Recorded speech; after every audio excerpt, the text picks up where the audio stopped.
Did you get your count? Well, I mean, there's about 35 people, and nearly 99% of folks raise their hands, so. All right, okay. Okay, we'll continue now.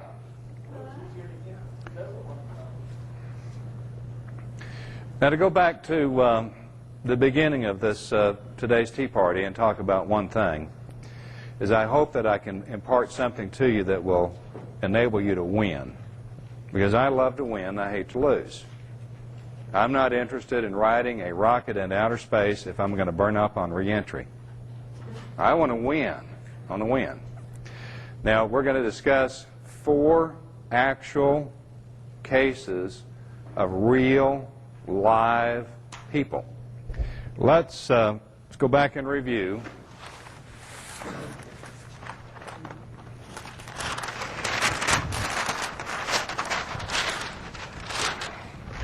Courts of inferior jurisdiction, where we have to start out. How do they get jurisdiction?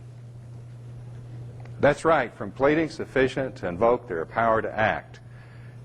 And where do they get these pleadings? They get them from the people that are litigating when they do it right. We have a common sense, which means that before we know what any statute, rule, constitution means, we're going to have to look at what the Supreme Courts have ruled and determined that it means, and we find out where in the state annotated. Jurisdiction is a 4-legged table. You've got to have 2 people. You've got to have the subject matter, and you've got to have the competent witness. If any of those elements is missing, the table falls down, it's void, and is subject to being vacated. Now we're going to start looking at some actual cases. The first case that I'm going to tell you about is Tim. Now, before I tell you about Tim, there is a pass out in your materials that I hope is handy. And this is a letter to a collection agency. Anybody ever heard from a collection agency? Okay. There is a letter to a collection agency that I have used by count 9 times. There has yet to be reported to me a single response. This letter will empower you to learn. Do what? Yeah, I think it is. Yeah, it's this page. It's this page. This empowers you to learn what are the people that are calling you on the phone and writing threatening letters have the authority to do that. If you send them this letter, you will find out fast whether they do or not. Because you'll probably never hear from them again. I've used it 9 times. Nobody's reported to me that they've ever heard from them again. Which tells me that those collectors were trying to run a con game. If they had legitimate rights, they would have pursued them, but they didn't have legitimate rights. And once they were confronted with something that was sufficient, then they decided that they better go pick on somebody else. Now this brings us to Tim, a real live person that I work with. And this happened 3 years ago. Just happened to run into him at a hockey game. And I don't go to very many hockey games, but anyway, ran into him at a hockey game. And Tim said, with a great deal of urgency in his voice, "You're a lawyer, aren't you?" No, I'm not a lawyer. "Well, you do legal stuff." "Well, yeah, I do legal stuff. What's your problem?" He said, "Well, I've been sued." "Well, how do you know?" "Well, they sued me. I got this summons. Said, you've been sued, and I'm going to have to go to court. They sued me." I said, "Well, maybe. Maybe you've been sued, maybe you haven't." Now, why did I say that? Well, because I suspicioned that it would be the typical BS. And again, what was I relying on? I was relying on the law, because the law says in a disputed matter does not become a case or a proceeding until the law provides for a hearing before a court and therefore any matter is first judicially determined in a court of some nature. In other words, until you've put the 4 legs under that table, it's not even a case yet. It's not even a case. Now again, I'm not saying this because I love it. I do. But I'm saying it's because of the law. This can go with those others for copying back there. So Tim thinks that he's been sued, and probably 99% of all lawyers and even a lot of judges probably thought he was sued too. And I said, okay, here's what you do. He said, bring me the paperwork. He brought me the paperwork, and I looked at it, and I said, you haven't been sued yet. And he said, but it's a summons. And it says you have been sued. You have 20 days to answer. And I said, yes, but you haven't been sued yet. And here's the reason why. Now, Tim's too young to remember very much about Judge Waltner. But Judge Waltner always began by saying, I've read your complaint. I know you've been sworn. There was nobody in here swearing. Who was injured? Somebody says, I'm injured, then you've been sued. But until that competent witness appeared, it's not a case yet. That's what the law says. And I said, here's what you want to do. Go down to that courthouse. You ask for this case file number. You look in there and you tell me if you see an affidavit.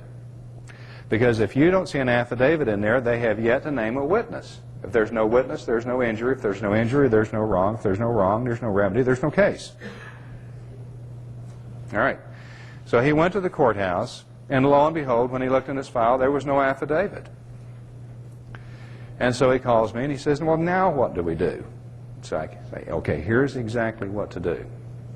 You compose a letter and it goes like this. It is not now, nor has it ever been my intention to avoid paying any obligation that I lawfully owe.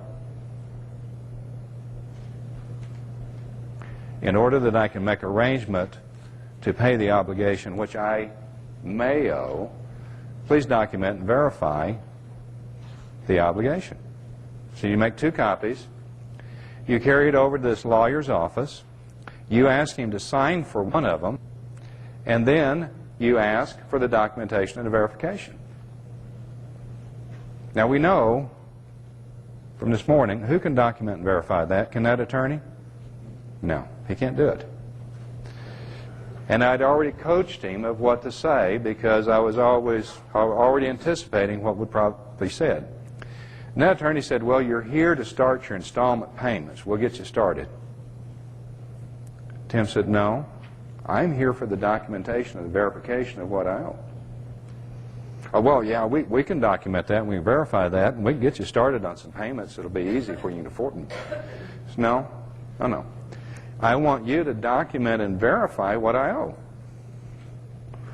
The attorney said, well, now, if you're not going to cooperate, we're just going to have to go ahead and sue you. He said, no, you're not cooperating because I've asked you to document and verify what I owe, and you're not doing it. Now then.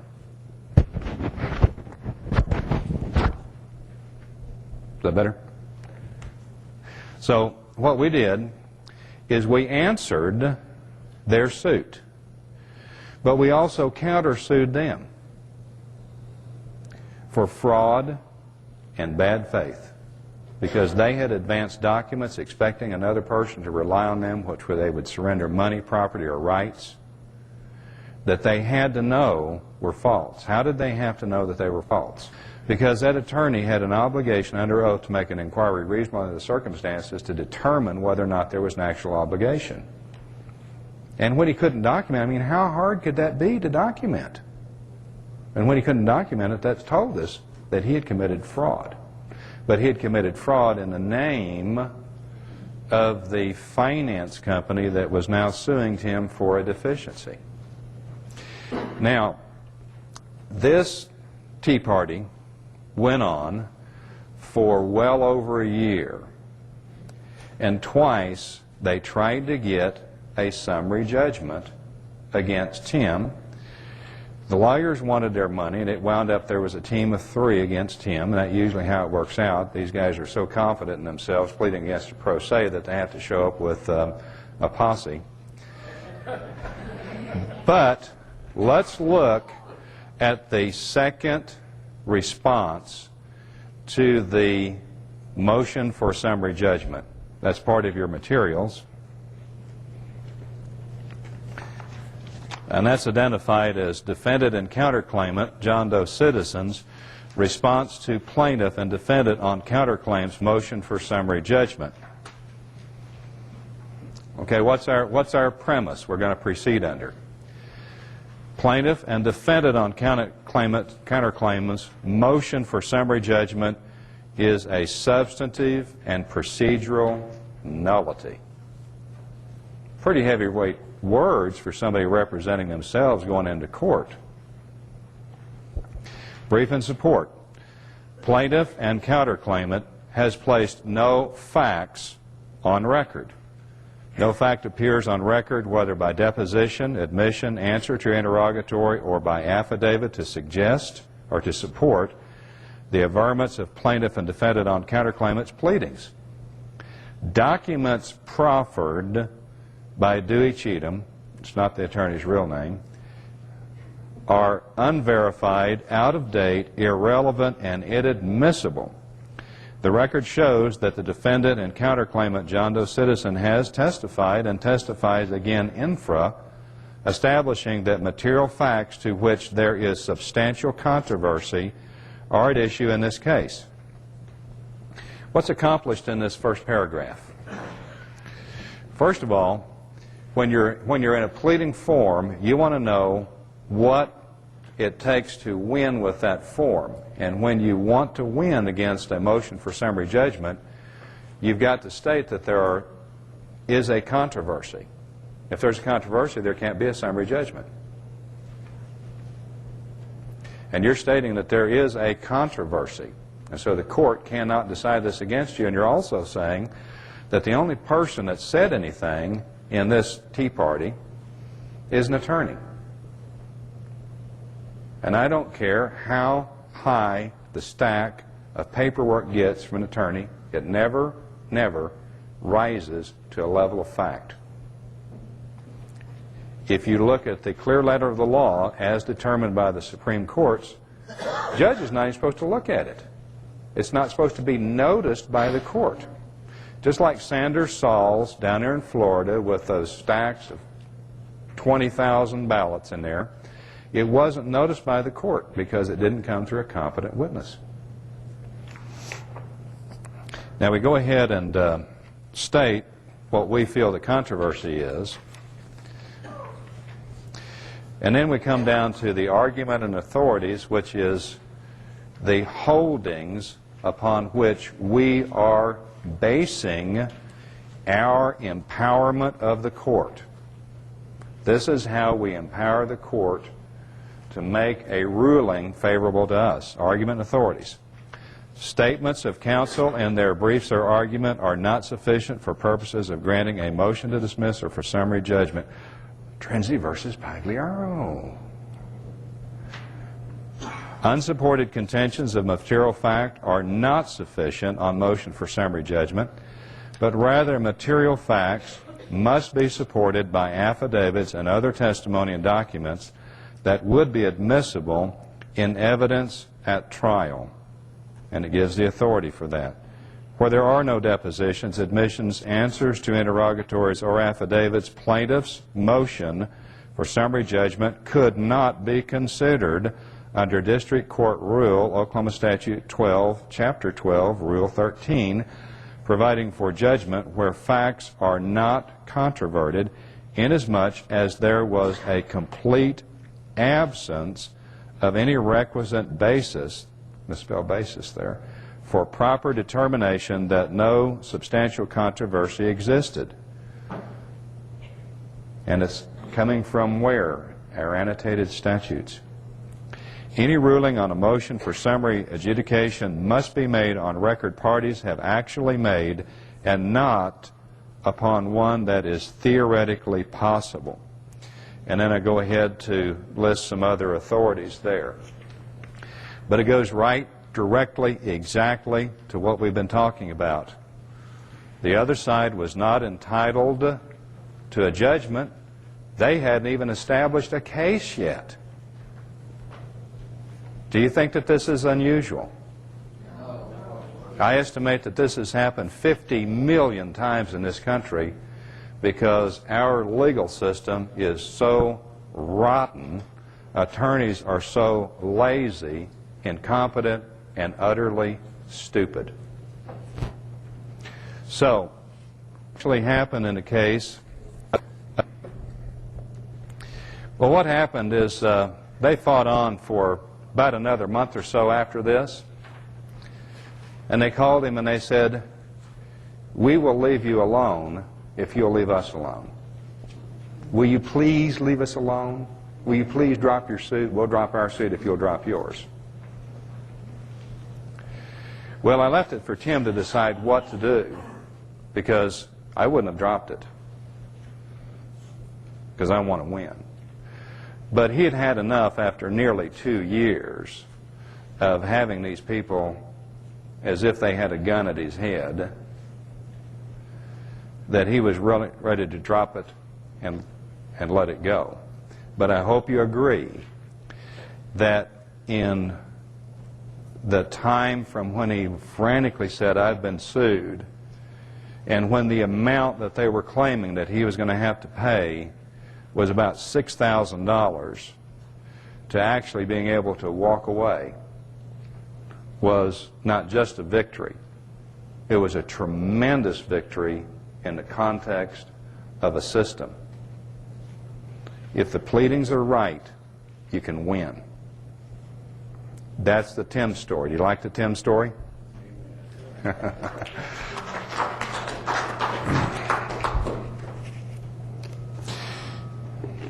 Now we're going to talk about the Dorothy story. Anybody here ever had a credit card that they kind of had some problems with? Well, I tell you, this credit card business is a racket, isn't it? It's horrible. It's horrible. Well, Dorothy, who is now 70 years of age, had a credit card like most of the rest of us do. And you know, those things are just addictive. And that credit card just got to have a bigger and bigger and bigger outstanding balance. And it eventually got to the point that it was just, she was never going to be able to pay it off. All she could do was just manage to make the monthly payment on that thing, which with its excessive interest rate means that you may never pay that thing off. Dorothy paid conscientiously and probably would have on and on and on, except she had another little problem called the IRS.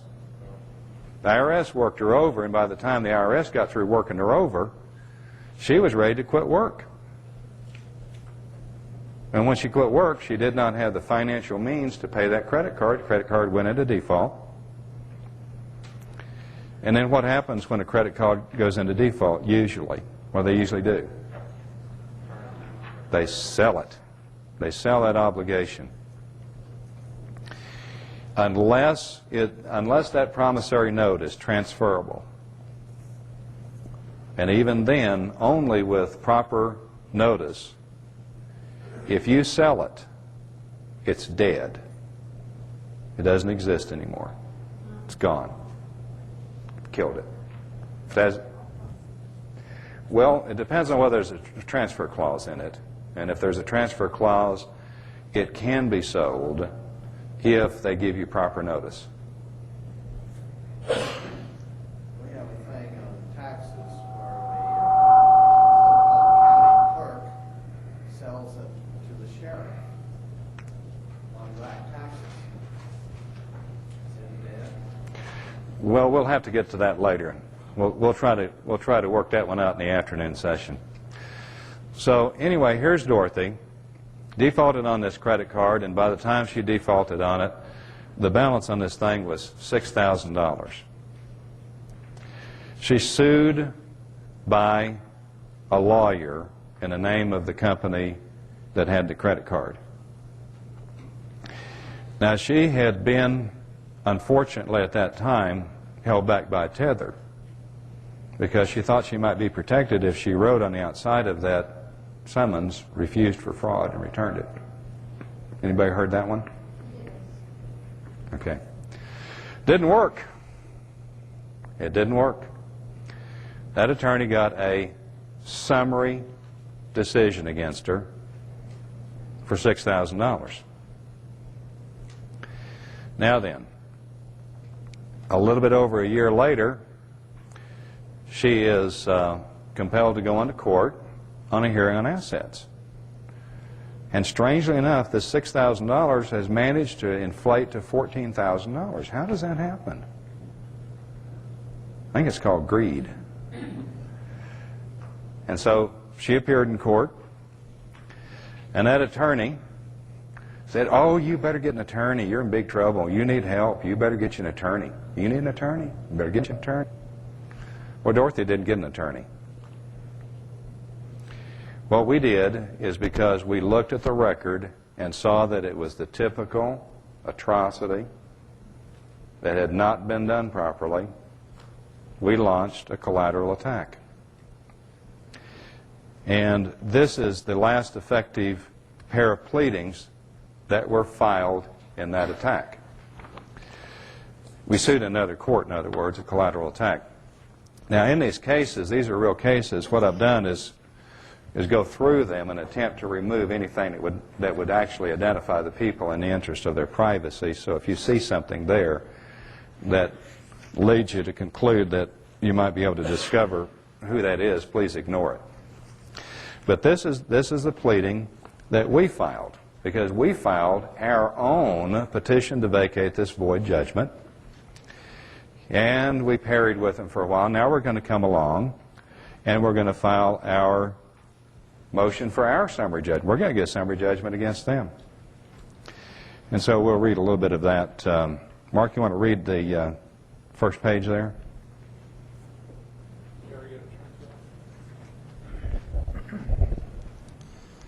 Plaintiff's response to defendant's motion to dismiss. Plaintiff's motion for summary judgment. Brief in support of plaintiff's response to defendant's motion to dismiss. Defendant's motion to dismiss is a substantive and procedural nullity. Defendant's motion to dismiss is frivolous on its face. If dismissal motion also tenders for consideration materials outside of pleadings, summary judgment procedure must be utilized. Bray v. Thomas Energy Systems Incorporated. Fact is, material for purposes of motion for summary judgment, if proof of that fact would have effect of establishing or refuting one of the essential elements of cause of action, Brown v. Oklahoma State Bank and Trust and Company of Veneta, unsupported contentions of material fact are not sufficient on motion for summary judgment, but rather material facts must be supported by affidavits and other testimony and documents that would be admissible in evidence at trial. Cinco Enterprises Incorporated v. Benso. Statements of counsel in brief or in argument are not sufficient for a motion to dismiss or for summary judgment. Trenzi v. Pagliaro. Where there are no depositions, admissions, answers to interrogatories, or affidavits in support of motion for summary conclusion, the motion cannot be considered. See Oklahoma Statutes Title 12. Pro se litigants cannot be dismissed for failing to state a claim upon which relief can be granted. See Haynes v. Kerner. Although Carl F. Hirsch might presume to advise the United States Supreme Court, this court has knowledge that Dorothy L. Citizen's procedural due process rights require opportunity to present evidence on her claims. Dorothy L. Citizen's petition to vacate a void judgment is procedurally proper, placing substantive fact issues before this court via unrebutted, unrebutted affidavits. See Exhibits A and B. All right, stop right there. So, starting to sound a little bit familiar. See, a lot of this stuff is just so simple that we cross over it several times before we actually realize what the deal is. Did this go to appeal, or you did this after they granted the summary judgment? Is that, It was after the summary judgment had been granted by more than a year. and you didn't appeal, you just put, Now, Dorothy didn't know to take it to appeal, but I wouldn't have taken it to appeal anyway because I want to collaterally attack that void judgment. Collaterally attack means that you file your own suit for its removal. See, because oh, this is a new suit. it's a new suit. It's a new suit. Dorothy was clobbered with a suit against her. Now she turns around and she's got to clobber them. 12OS 2011 provides for sanctions against attorneys if they've got a fraud suit. Do you ever bring that into the picture of claims that you're advancing in your collateral attack? Yeah, did everybody hear the question? The question is that statute in Oklahoma provides for sanction against lawyers that have advanced a false suit. In our pleadings, it was there. We're not done with this yet. In our original pleading, it was there. Do you bring in the request for damages as a result of the sanctions against the attorneys after there's been a decision rendered in the collateral attack, or do you try to bring that in as part of the entirety of the decision? You bring it up front. That's what we did. So when the judgment is rendered, that's included? Yeah, yeah. And see, when you can, take as many chances at justice as you can. See, it's just like the question on appeal. And we won this deal, but what if we hadn't won it? And it's just like we did ask for the sanction, and we didn't get the sanctions, but we can still sue in this case. What if you've already put in the appeal, and now wish you hadn't, you've done this? Doesn't matter. Notice of appeal. Doesn't matter. It doesn't matter. It doesn't matter because actions for void or the queen of the chessboard you can do them any time, any place, anywhere, in any court of competent jurisdiction. You can have an appeal pending and still attack it in a collateral attack. That's why it's called collateral. Can you go after a grand jury the same way? I don't know. No. I don't know. I don't know. This collateral attack, when you file it, you file it in the same court as a different case? The question is, in a collateral attack, is it filed in the same court as a different case? And it depends on the state. Some states will ask you to go back into the same court. Some will ask you to merely go back in the same venue. In Oklahoma, you have to go back in the same venue, but you want to file a separate suit, which gets you before a different judge. You're not asking the judge to review his work.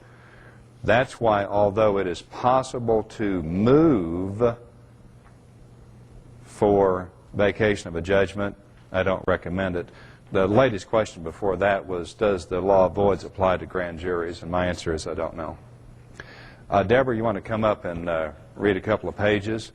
Now, in this, in our motion for summary judgment against them, they responded, and we object to their response.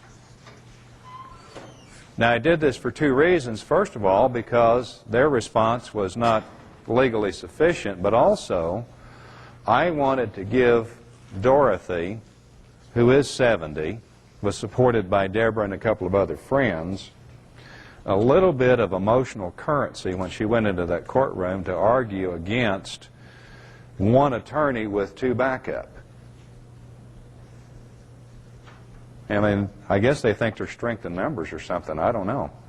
But there were actually 3 attorneys involved against a 70-year-old woman. And she was terrified. I said, Dorothy, you've just got to think about what's at stake here. If you don't get this $14,000 judgment against you removed, you're ruined financially.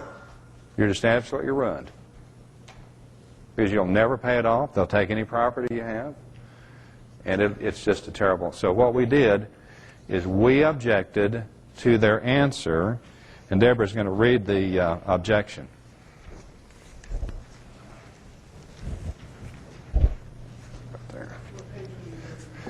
Okay, this is page 1 of the last 2 pages that are attached to that pleading. Objection, plaintiff's objection to defendant's unverified motion to dismiss and defendant's unverified response to plaintiff's motion for summary judgment. Report. Defendant's motion to dismiss can be lawfully considered by this court. Defendant's motion to dismiss pleas matters off record. If dismissal motion also tenders for consideration material outside of pleadings, summary judgment procedure must be utilized. Bray versus Thomas Energy Systems. Fact is, material for purposes of motion for summary judgment is proof of that fact would have effect of establishing or refuting one of the essential elements of cause of action. Brown versus Oklahoma State Bank and Trust of Veneta, Oklahoma. Unsupported contentions of material fact are not sufficient on motion for summary judgment, but rather material fact must be supported by affidavits and other testimony and documents that would be admissible in evidence of at trial. Cinco Enterprises versus Benso, Oklahoma. Defendant's response to plaintiff's motion for summary judgment cannot be lawfully considered by this court. Defendant's response to plaintiff's motion for summary judgment contains objectionable hearsay articulated as fact number 1 through fact number 11, and additional material facts not in controversy articulated as Exhibit A through J. Statements of counsel in brief or argument are not facts before this court. Statements of counsel in brief or in argument are not sufficient for a motion to dismiss or for summary judgment. Trinzi versus Pagliaro. Where there are no depositions, admissions, answers to interrogatories, or affidavits in support of motion for summary conclusion, the motion cannot be considered. Oklahoma State Title 12, Chapter 12, Rule 13. Conclusion. Determination by this court that Carl F. Hirsch has not named a fact witness for any of his unverified allegations and has not supported his allegations with affidavits of competent witnesses justly requires that neither oral or written pleadings on behalf of the defendants be part of the record. Thank you, Deborah. Starting to get real familiar, or somewhat familiar. And see, it's simple, isn't it? Am I delusional, or isn't this really pretty simple? It looks simple. Okay. Question? If the attorney actually had a written and notarized power of attorney for the client, then would he be able to speak and give evidence in the defense? The question is, if the attorney had a power of attorney for the witness, would he be able to speak in the court? I'm going to give you my opinion. My opinion is no. It's not the purpose of a power of attorney. The purpose of power of attorney is for documentary utility. It's not for the purpose of witnessing. And the reason that I believe that, and I've actually seen attorneys do this. You know, I've actually seen attorneys file affidavits. Can an attorney file an affidavit? They can file an affidavit only on what they're charging. They can only swear to what they've charged a client. They can't file an affidavit, but I've actually seen attorneys in 2 cases file an affidavit and begin it based on reasonable information and belief. That's not an affidavit. That's not an affidavit. It has to be based on actual knowledge. Now, if you want a pro forma for an affidavit, look at the affidavit in the case that I called Tim that we looked at first there. And your affidavit, short, positive, statements of fact. An example, if you're writing an affidavit, don't say, I don't owe these people money. It's an opinion. Say, I am not in receipt of any document which verifies that I owe them money. That's a fact. All in how you say it. And this war is a long ways from over. There's still going to be some bloodshed in these courtrooms. But the judicial industry is starting to pay attention for two reasons. They're seeing an increasing number of pleadings that are correct. Do your pleadings correctly. And they're also starting to look over their shoulder because they realize that they are being watched and that the tide is turning, and they're going to have to decide where they want to be when the whole thing sorts out. The tide is turning. So if you're in need of an affidavit, and you will be, there are rare occasions when I will submit any pleading without an affidavit. Because if it goes to a fact issue and it is not rebutted, that is an automatic win in a court of competent jurisdiction. So what happened in Dorothy's case? Did the attorney get to clobber her for $14,000? That judge was kind of like the Wicked Witch of the West. And oh, she struggled and struggled, but she finally vacated that judgment as a void. And I don't think it was because she has an overwhelming sense of justice. I think she was painted into a corner and realized that the only safe way out was to vacate that judgment according to the proper pleadings.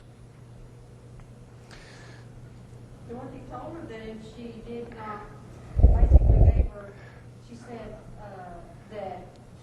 Judge, she says, I can see that I'm not going to get a fair hearing, so I am going to ask you to recuse yourself. Everybody hear that? Okay. Don't be afraid to do that. Don't be intimidated by them. Attorneys and even judges are in a slave-master relationship. Excuse me, servant-master relationship. Guess who the servant is and guess who the master is? That's exactly right. And it's the theme that's going to keep coming across when we're talking about the courts. They're our servant. They're there to serve us, but we've got to know how to make them serve us. And we'll never make them serve us if we don't do our pleadings correctly. Even though they are the guardians of our liberty, we can't count on them to tell us everything. Okay, so that's another victory for the little people. You get into a situation with the, for instance, involving him. The judge has failed to move forward improperly, has issued a motion for summary judgment, has awarded this motion for summary judgment, and there aren't any facts in the case. He's derelicting his duty. Do you include him in the collateral attack and bring him together case? And if The question is if a judge issues a void judgment, do you include the judge in your collateral attack? Is that the question? The answer is no. Is the judge immune from attack? No. I think I've got a document for you on that.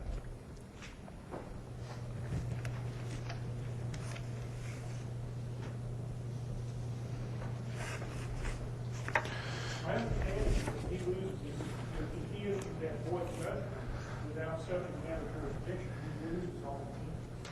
He does lose immunity. And I've spent a lot of time studying judicial immunity. And I can guarantee you that many times in print, in the law books, and even in the annotated, you'll see a statement like this. judge who acts in clear absence of all jurisdiction is deprived of immunity. Cite omitted. Cite omitted. They don't want you to know that cite. But I've got probably the very best one. I thought I brought it with me, but I can't lay a hand on it. But I'll see if I can find it later. Because you can sue that judge because he didn't have jurisdiction. There's only two things that you can sue a judge for. One is acting without jurisdiction, and the other is for commission of an act that's clearly unlawful, which includes fraud, by the way. So the question being, why did you not bring the judge back into the collateral attack? The question is, why don't you bring the judge back into the collateral attack? That's the question. The answer is he's not a proper party.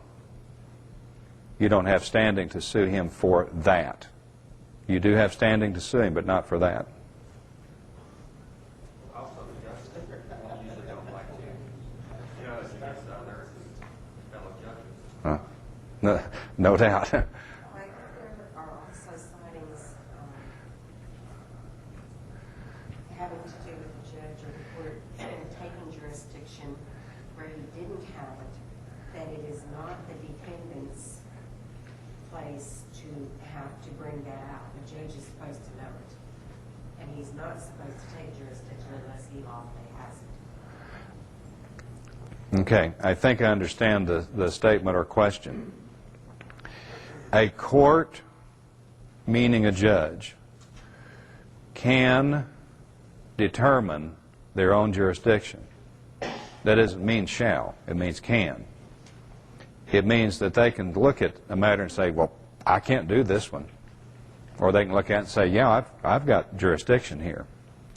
That doesn't necessarily mean that they have jurisdiction, but they can make their own determination on jurisdiction, and that's why you do not do a direct attack by motion, because you're asking that judge, did you have jurisdiction here? He's going to say, yeah, sure did. If that's the case, though, and they take a case, they should state right up front, shouldn't they, why they have jurisdiction? Oh, yes. I think you'll see that. You'll see that in the pleadings. In the pleadings, you will see the jurisdiction, because that's what you want to do, is you want to tell the court what's their authority to act. But there's a second half to your commentary, and that half is that once jurisdiction is challenged, it's incumbent on the other side to prove the jurisdiction, not the court.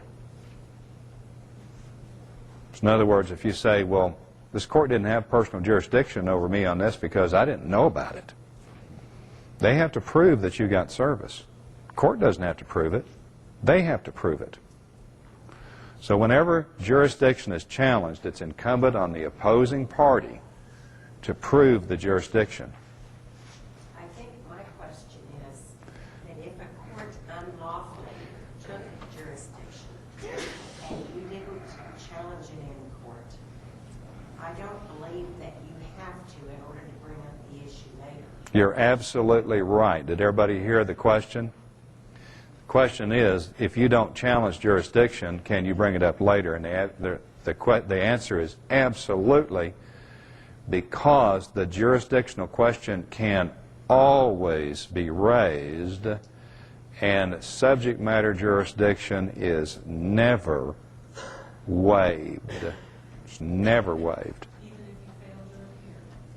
It's impossible to waive subject matter jurisdiction. Absolutely impossible, which means that if they have personal jurisdiction and they get a default, if there was no subject matter jurisdiction, subject to attack. Subject to attack. All right, these are two cases that were fought on the defensive.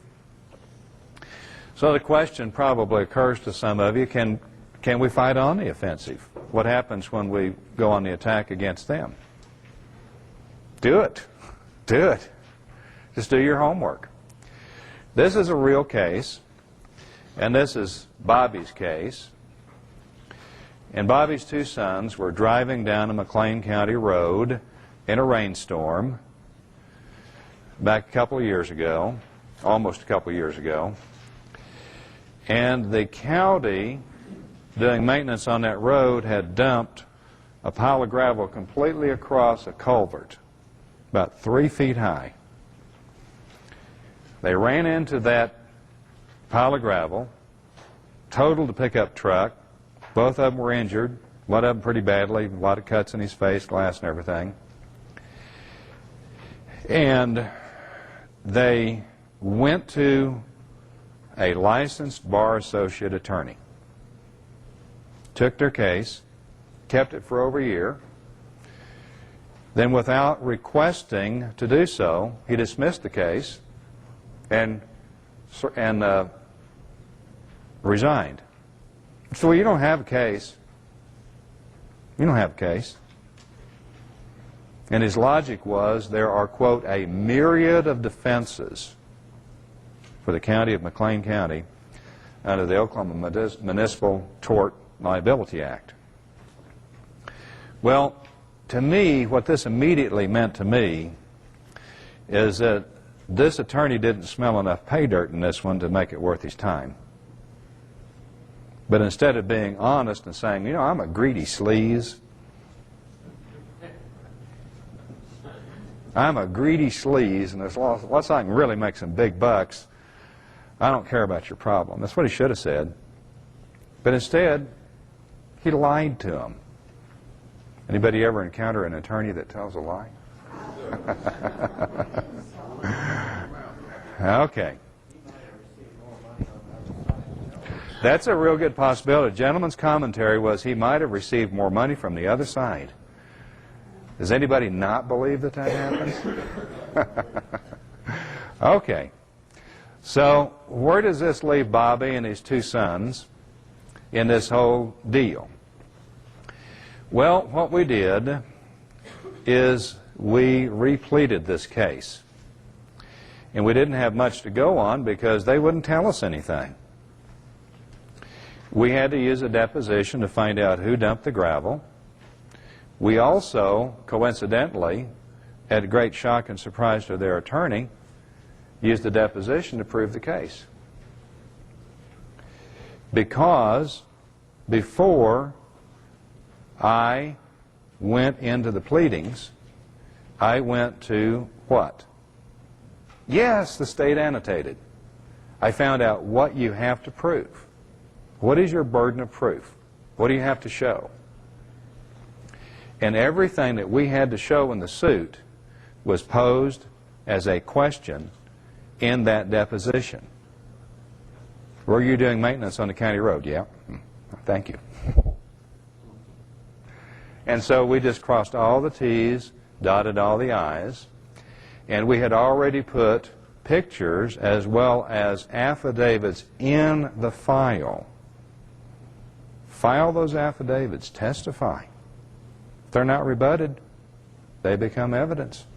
If they're not challenged, they are testimony. And so this one worked along for a while, and it looked like they were going to, they being the other side, the county commissioners as well as their attorney, was going to try to drag it out for as long as possible and was probably going to try to block it. And so this is what we filed. Deborah, you want to come up and read the first page of this?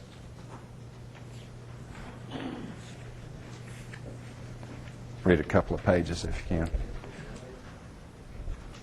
Application to amend petition and claim. Bobby Dean Citizen Sr., Judy Citizen, and Bobby Dean Citizen Jr. and Matthew Butch Citizen, aggrieved parties, petitioned this court for redress of injuries to persons of Bobby Dean Citizens Jr. and Matthew Butch Citizen, damage to the personal property of Matthew Butch Citizen, and collateral damages of Bobby Dean Citizen Sr. and Judy Citizen caused by the breach of duty by employees and officials of McLean County. First cause of action, McLean County employee Ronnie Lynn McCaskill, supervised by McLean County employee Terry Daniel, performing proprietary functions on a McLean County rural road on April 26 of 1999, was negligent, causing injury and damages testified to in for Mr.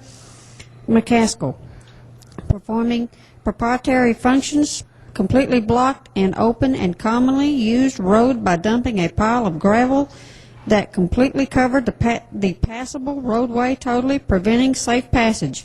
The pile of gravel dumped by Mr. McCaskill made it impossible to drive over or around the obstruction.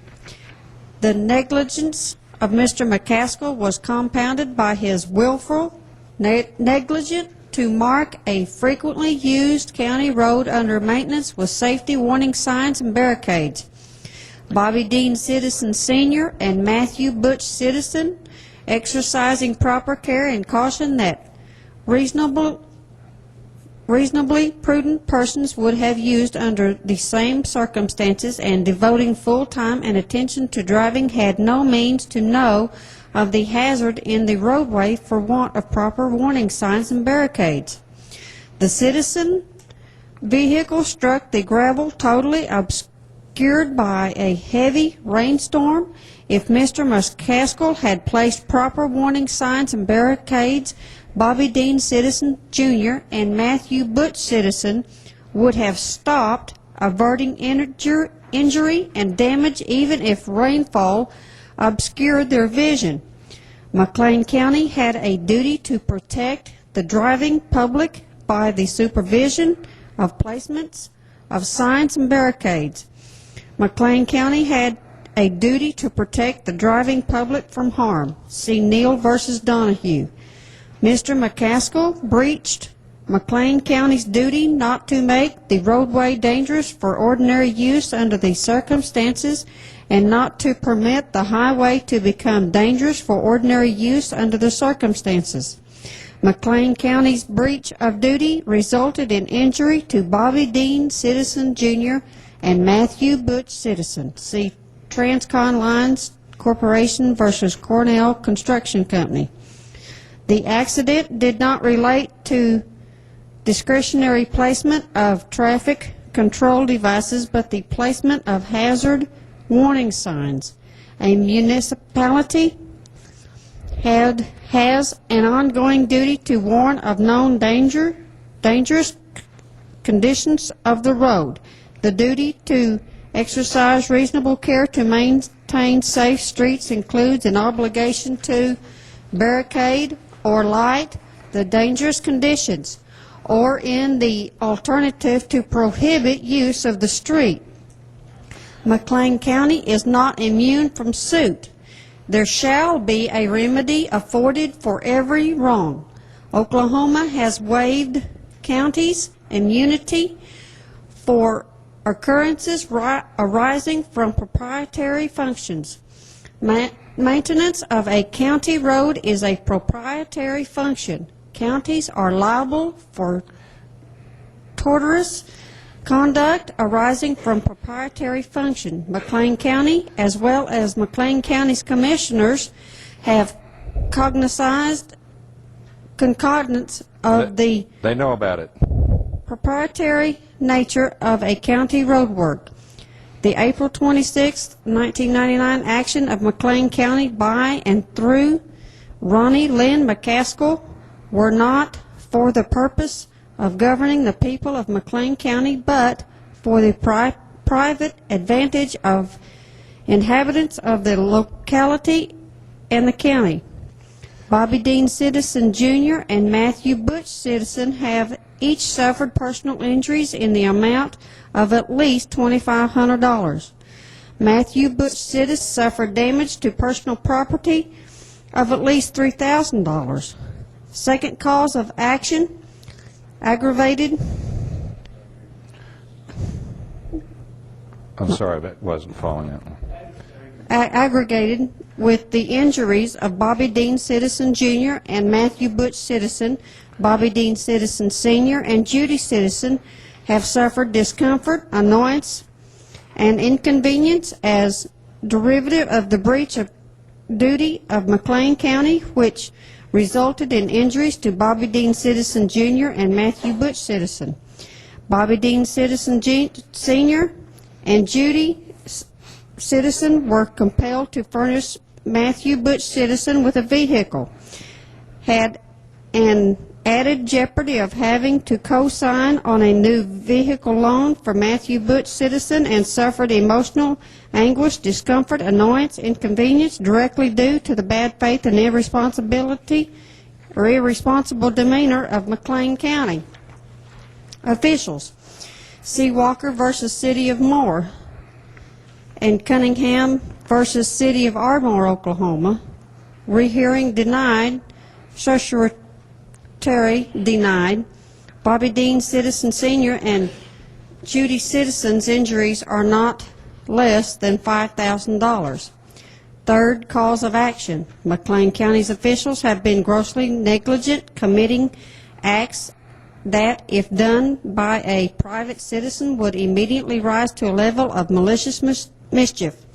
McLean County's officials failed to properly train and supervise Ronnie Lynn McCaskill according to the universally applied mandates of the Manual on Uniform Travel Control Devices, and in the present occurrence, specifically Part 6.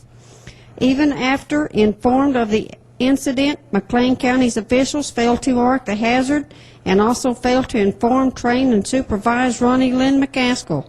A jury's determination that McLean County officials have been grossly negligent warrants exemplary damages significant enough to be instructional to McLean County officials to bring about proper and responsible concern for public safety. The matter of Bobby Dean Citizen Jr. versus McLean County is ripe for adjudication. In a good faith effort to resolve this matter, Bobby Dean Citizen Jr. have exhausted all remedies, including the procedural requisites of the Oklahoma Governmental Tort Claim Act.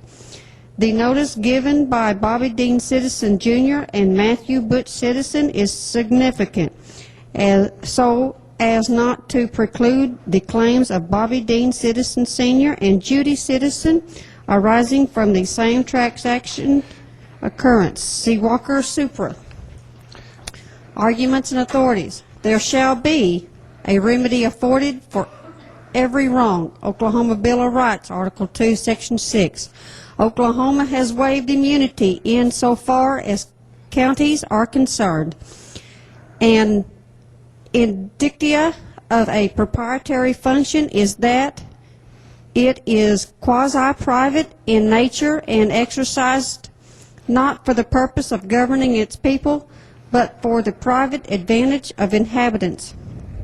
Maintenance of county roads is a proprietary function.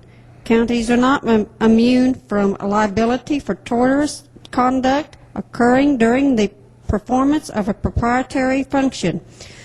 The liability of the state for tortious conduct arising from the performance of a proprietary function is analogous to that of a municipal corporation. Terry versus Edgen, Oklahoma. Remedy sought. A jury's determination that McLean County breached duties causing injury and damage justly requires compensating Bobby Dean Citizen Jr. in the amount of $2,500. Matthew Butch Citizen in the amount of at least $5,500, and Bobby Dean Citizen Sr. in an amount of at least $5,000, plus cost and compensation for time spent litigating. A jury's determination that McLean County's officials have exhibited a demeanor that is outrageous warrants exemplary damages, and the jury should decide. You deserve it. You deserve a hand for that. Thanks for reading that. Okay. So we can play offense too. We don't have to just play defense. When we have something that's there needs to be a suit for, we can play offense. How did this one work out? It's not quite done yet, and I'm not sure that that attorney on the other side cried and wet his pants. But he did say, "Would you please write up a settlement proposal and tell us what you'll settle for?" Okay.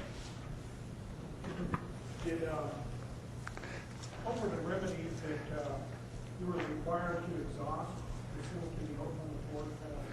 The question is, under the Oklahoma Tort Liability Act, what are the remedies that you're required to exhaust? The answer is you have to actually submit a proposal to the municipal government stating your damages and the occurrence. They have an opportunity to examine the claim and pay or make an offer on the claim. If you don't do that, you can't proceed. That's your administrative remedy. In this case, they denied it. They totally denied it. We didn't do anything wrong. I went out and looked. This culvert completely was underneath a roadway. If you had driven on either side of it, you'd have rolled your car. The gravel was that tall. And to show you what a dummy this attorney was, in the deposition, oh, we really ambushed him, because he told this Ronnie Lynn McCaskill, just go in there and lie and say the roadway was passable. And he thought that little lie would establish a controversy that they could hang their hat on. There are a few people on the internet that have named me the Michelangelo of legal writing. That makes me feel good. Makes me feel good. I hope I someday actually deserve it. But in this, I'll tell you a little secret. I went to the State Annotated and I learned what it took to make the case. And then I went to the court files and I pulled the actual file of the actual case that Oklahoma relies on as the landmark case on municipal tort liability in traffic claims. And I made notes. I didn't plagiarize any of the work, but I did make notes because I wanted to know what do we need to show to win and what can they do as a defense. That's why I covered a base. Here's a defense that they could have said. They could have said, well, these guys weren't paying attention to what they were doing. If they'd have been careful, they wouldn't have been in an accident. Wait a minute, we're going to open that gate and close it before they get there. We're going to say, no, they were devoting time and attention to driving just like a prudent person was. Not only that, buddy, here's the affidavit on it. Again, statements of fact. It doesn't state an opinion, but it states a fact. As far as what we have to prove, you can discover what you need to prove your case. We needed to prove that McLean County has a duty to protect, that they have a responsibility for the supervision and placement of signs and barricades, that they have an obligation to the public not to subject the public to harm, that they breach those duties, making the roadway dangerous. You put that all in your pleadings, your whole argument there, and support it with affidavit. You open those gates and close them before they have a chance to go there and argue against you. At defense, they could have said, well, you know, we don't have any obligation to put up traffic control devices. Well, yeah, you do in this case, because this is not about traffic control devices. This is about hazard warnings. So we're going to make that clear that we're talking about the absence of any hazard warning being placed there. You had an obligation to do that, to light it and barricade it, and you didn't do that. And this was a proprietary function that you guys were out there doing anywhere. Because if you let a municipality claim that they were doing something that was a governmental function, they're going to win. You say, no, no, this wasn't a governmental function. This was a proprietary function. And you know what? Not only do these things that we had to be able to effectively plead, rightness, gross negligence, and all of these other elements were posed as questions to their witness. He testified for us. We got him to do that. His attorney said, I just go in there and tell him you left the roadway passable. Feel sorry? The question is, did the other attorney not show up at the deposition? And the answer is, yes, he was there. My inference is that he had told the guy, just answer that you left the roadway passable, you'll do all right. He didn't think ahead of us and realize that we were going to have 25 questions that proved our case, and we were going to get him to say, you were there doing proprietary functions. Yeah. We were going to cross every single one of those. How was that a proprietary function? Because it was done for the residents of the locale and not in the interest of exercising the powers of government. So in other words, if you have road work that needs to be done in front of your house, that's really for your benefit, you and your neighbors. That's a proprietary function. And when you establish that on the record, now we've got our witness, we've got his witness, that proves our case. And so after they saw this, they were ready to throw in the towel. We haven't got the payoff yet, but I expect we will. How did you submit a proposal to a settlement? I don't have a copy of the settlement with me. But how did you do it? Did you put it in court, go to the county commission? No. Question is, how did we submit a settlement proposal? And I wrote a settlement proposal, and then it was mailed to the attorney from the other side, and they're supposed to give us an answer by, I think, a week from today. That was after the case was started. Oh, yeah. It's not something you do before. No, it's something they solicited, something that they said, in effect, you're going to win and we're going to lose, so tell us what you will settle for so we can save ourselves the expense of going to court, is exactly what they were saying in as many words. But I wrote a settlement proposal, but the first statement in that settlement proposal is that their attorney will actually write the settlement contract. And I did that for a reason, and remember this. Anytime you have an opportunity to enter a contract with somebody else, make sure that they are the author of that contract, unless you are supremely confident in that contract. And the reason why: if there are any vagaries, inconsistencies in that contract, it's interpreted against the person that wrote it. So you know, remember that. So that's the first thing. You say, okay, we're ready to settle, but the first thing, you guys are going to write the settlement contract. The settlement did require that they conduct a risk management seminar based on the manual. I mean, you guys are dangerous. You're out there dumping gravel on roads and not even put up a warning sign? So what if it was raining? What if it had been dark? You're going to get somebody killed. Stop it. So that's one of the things that we put in the settlement, is they have to conduct a risk management seminar so that they can learn how to start marking these roads. And it asked for damages that probably, even after the horse trading is done, will be about 3 times what they would have settled for in the beginning. Might even been enough to attract the attention of a licensed bar associate. I don't know. But so. You spoke of the importance of discovery in this particular case. Are you aware of any procedure that can be used to conduct pre-trial discovery? The question is, am I aware of any procedure that can be used to conduct pre-trial discovery? Is that the question? The answer is absolutely. You're entitled to discovery, and withholding discovery is actually a felony. Prior to the case either being filed or any plea being filed? No, not prior to the case being filed, because you don't have any authority to ask for this discovery. You can ask for it, but you don't have any authority to do it. After the pleadings begin, you ask for your discovery, and if you don't get your discovery items, you can file a motion to compel, and if you still don't get your discovery items, you can file a motion to sanction. But that's often done. They will often block the case by refusing to give you evidence. But you can get that evidence, and that's one thing where the courts, if there is an area where the courts tend to lean in our favor, it's on that, because it's just absolutely too outrageous to deny you a clear request for the information that will enable you to plead your case. That's one place where they're really not going to play games with you.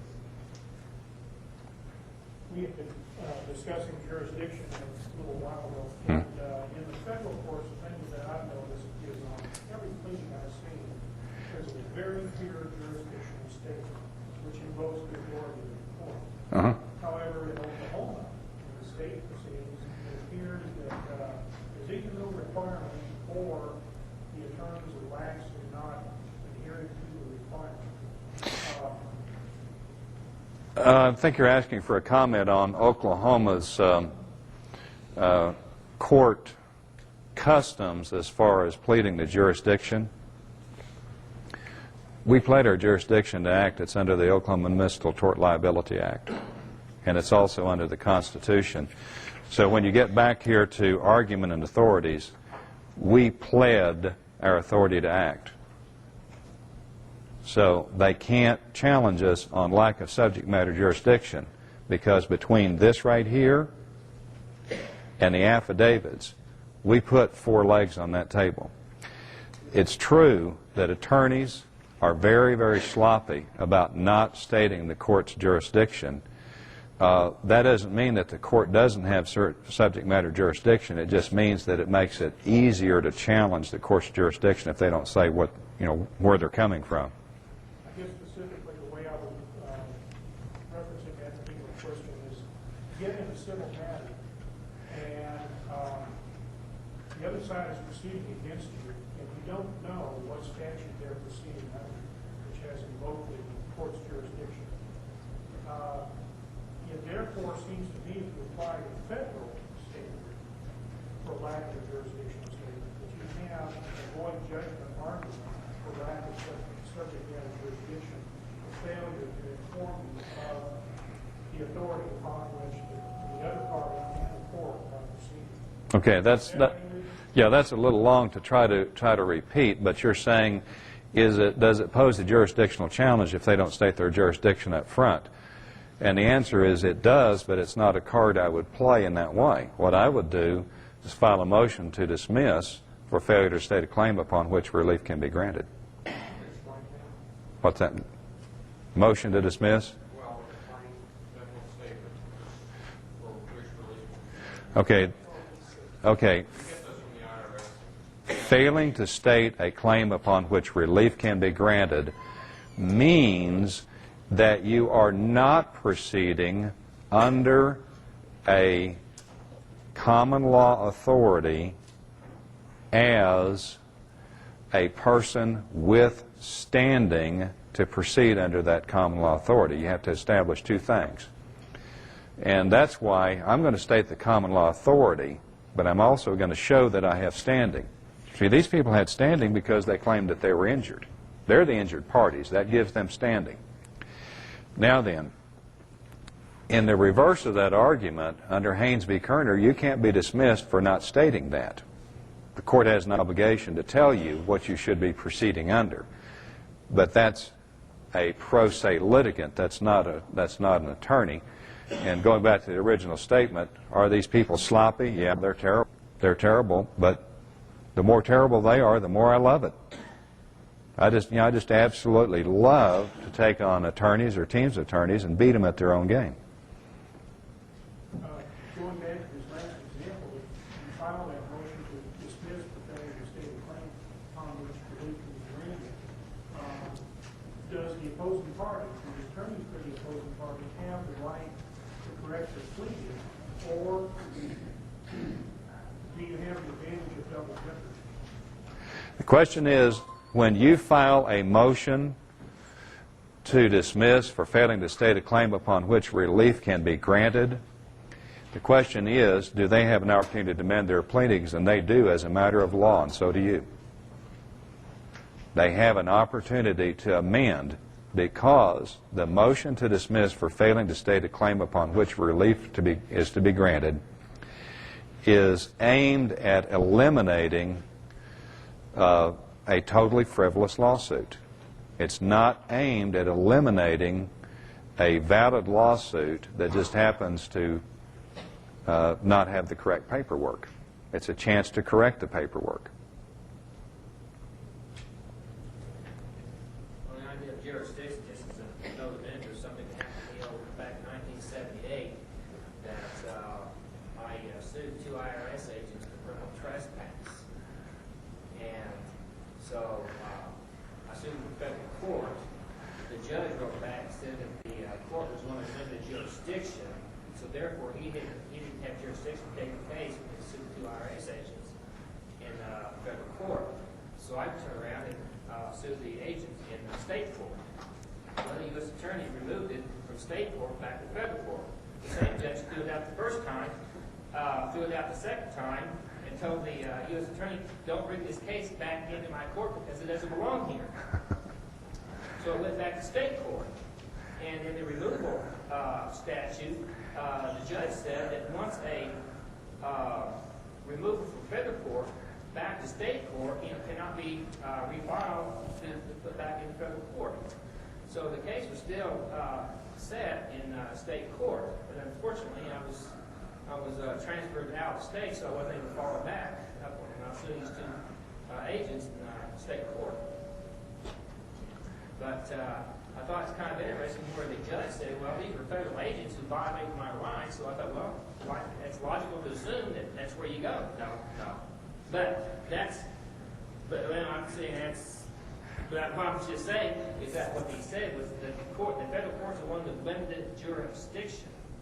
So this particular judge, Ralph Thompson, who's still there, but that's what he was saying. It's one of limited jurisdiction, so you have to establish that. You want to answer that? I have tons of cases that state very clearly that when a government employee is acting within their authority and basically doing what the law says they can do, you can't sue them.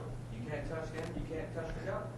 However, these agents were acting outside of their authority.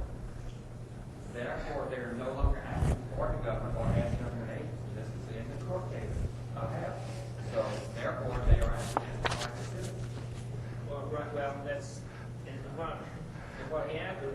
They just came and said, well, we looked over, you haven't filed any tax returns for the last 10 years, so we're here to read you your rights, for what to pay a fine. Well, so what? They did them. You don't have the jurisdiction. And so I told them to leave, and they left. Okay, I'm going to start on the story, and we're going to finish it after a lunch break. Back about, probably about 6 weeks ago, I had somebody call me from Arizona that had learned about me on the internet, and the call went something like this. Next Thursday, and this was Thursday, and it was talking about the following Thursday, there's going to be a sheriff's sale on our property, and we've got a $6.8 million judgment against us. Can you help us? You know what I answered? Probably. Probably. And the reason I said probably is because I have looked at so many cases, and I can tell you that in at least half of them, if not more of them, you can depend on the attorneys to screw it up so bad that it will be an absolute atrocity and can be attacked.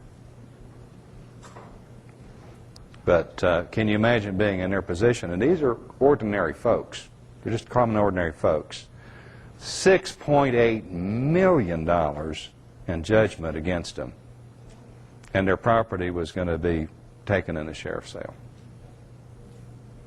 We will pick up on this story after lunch. If everybody wants to take a lunch break, let's try to be back. What side of law you talking about? Your lawyers or their lawyers? They're lawyers. They're lawyers. Their lawyers you can almost depend on their lawyers making mistakes. Almost always. I shouldn't say almost always. A lot of the time. Let's put it that way. Let's be back here ready to go by 2.